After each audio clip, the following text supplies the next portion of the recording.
Her murder has a lot of folks in a very liberal college town rethinking how they look at giving illegal immigrants get-out-of-jail-free cards. NewsNation's Alex Caprariello starts our coverage from Athens, Georgia this evening. Hi, Alex. Hey there, Leland.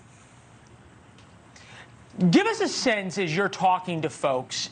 Did they really understand what it meant to be a sanctuary city? And now that they've seen the results, is their feelings changing?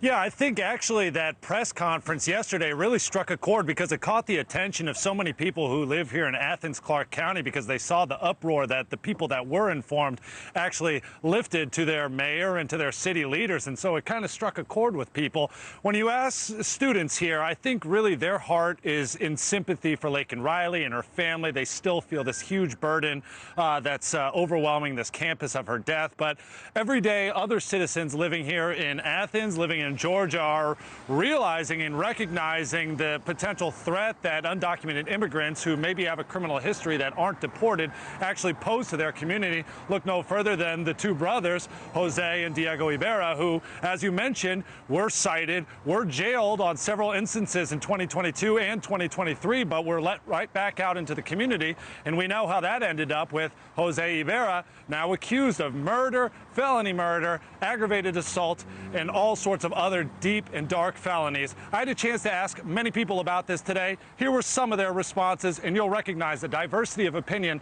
between all these demographics. Take a listen. I work around a lot of immigrants, and they're some of the finest, hardest working, smartest people I've ever been around, but they've done it through the proper channels. And I would prefer to see everyone do that through the proper channels. I think they ought to have a door open to them to be here, but I think they ought to walk through the proper door.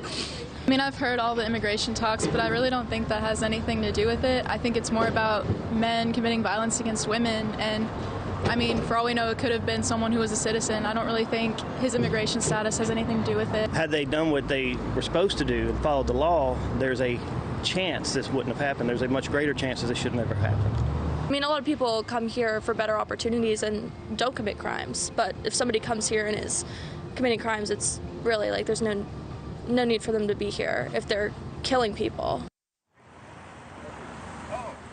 And I want to make it, extremely clear that when I asked the ICE spokesperson about Athens and Clark County in specific, he told me that for years, this local law enforcement really has not honored their detainment policies and the deportation policies that ICE wants to administer.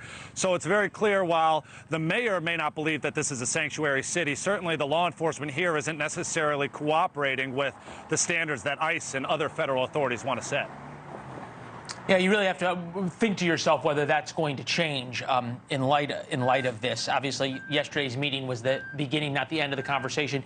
We know Laken Riley's funeral is tomorrow. Give us a sense, if you will, how she's going to be remembered. Have we heard from her family where that part of the story is going?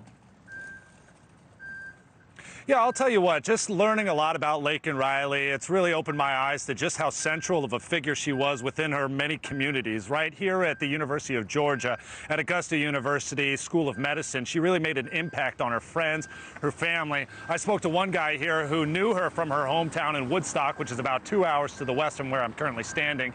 And he said the very same thing, that she was a light in that community. She was active in tennis. She was an active member of her church. She went on mission trips. And so the family is asking for privacy for tomorrow's funeral. We won't be allowed to go into the church. We are allowed to be outside because we feel like it's important to really lift her up, because while this is become a greater conversation about federal law enforcement and immigration reform, we can't forget that there is one young woman who was tragically murdered here, and she meant so much to the people who loved her. And so we certainly want to be there to lift up her life and provide a proper tribute. Yeah. Yeah, well, tragically, brutally murdered as well. She's going to be a nurse, which speaks to someone who has a kind and loving heart in a way that most of us can only imagine. Alex, thank you very much. We appreciate it. Thanks for watching. Go to joinnn.com to find NewsNation on your television provider. And don't forget to click the red subscribe button below to get more of NewsNation's fact-driven, unbiased coverage.